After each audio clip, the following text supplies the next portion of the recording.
경제, 정책, 금융계에서 일어나는 일들에 대해 사실 여부를 체크하는 팩트체크 알아보니 코너입니다. 장가희 기자 나와 있습니다. 장 기자, 네. 국민이 직접 사업을 제안하고 결정할 수 있는 국민참여 예산제 졸속 회의 우려가 크다고요? 네, 그렇습니다. 국민이 직접 정부에 필요한 사업을 제안한다. 이런 점에서는 굉장히 고무적인데요. 국민참여단이 사업의 적정성 그리고 예산 등을 논의하는 시간이 좀 부족하다. 이런 지적이 나오고 있습니다. 지난해 전국에서 300명의 국민참여단이 올해 예산을 논의하기 위해서 총 4번 모였는데 실제 참여 예산에 대한 논의는 2일차 그리고 3일차에 15시간가량이 전부였습니다. 네, 15시간 정도가 전부였다. 많이 부족한가요?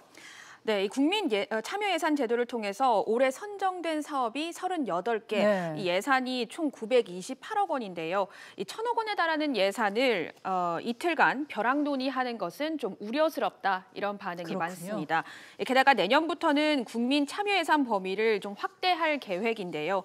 실제 기재부가 국민 참여단을 대상으로 실시한 설문조사에서도 이 오프라인 회의 횟수 그리고 논의 참고 자료가 좀 부족하다 이런 응답이 많았습니다. 네, 하지만 기재부는 좀 다른 입장인 것 같은데요? 네, 맞습니다. 이 기재부가 좀 다른 입장을 내고 있는데요. 네. 이 전국에서 300명의 참여단, 올해는 400명의 참여단이 한꺼번에 모이기 때문에 이 회의는 주말에만 가능하고 그리고 회의 시간을 좀 더 늘리는 것은 좀 물리적으로는 힘들다 이런 반응입니다. 그렇군요.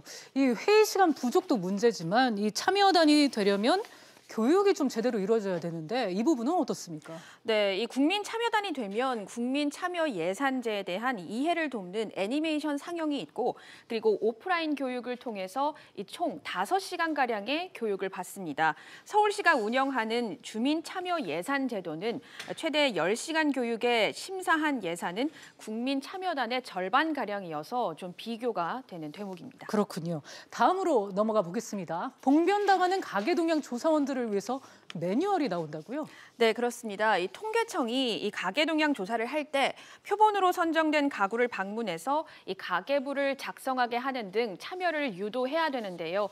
이 과정에서 이 조사원에게 폭행 또는 폭언이 생기는 문제가 발생하고 있습니다.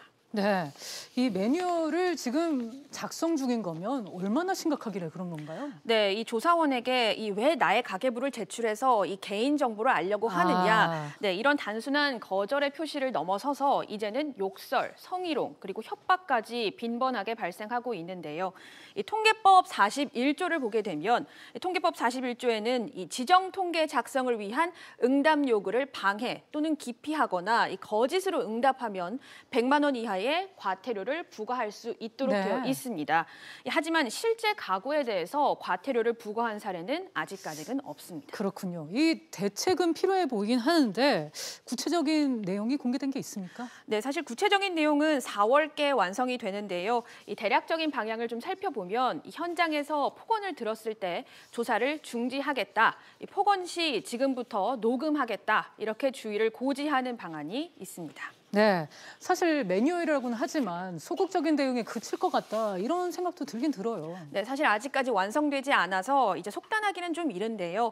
이 통계청은 가구가 조사를 불응한다고 해서 즉 가계 동향 조사를 하지 않겠다 이렇게 언급한 것만으로는 해당 표본을 교체한 적은 아직까지 없고 앞으로도 표본을 쉽게 바꾸기는 어려울 것이라고 전해서 국가 정책의 토대가 되는 통계 조사를 시행하는 조사원들의 안전을 지킬 수 있는 강력한 대응책이 좀 필요해 보입니다. 그렇군요. 지금까지 장가희 기자와 얘기 나눴습니다. 잘 들었습니다.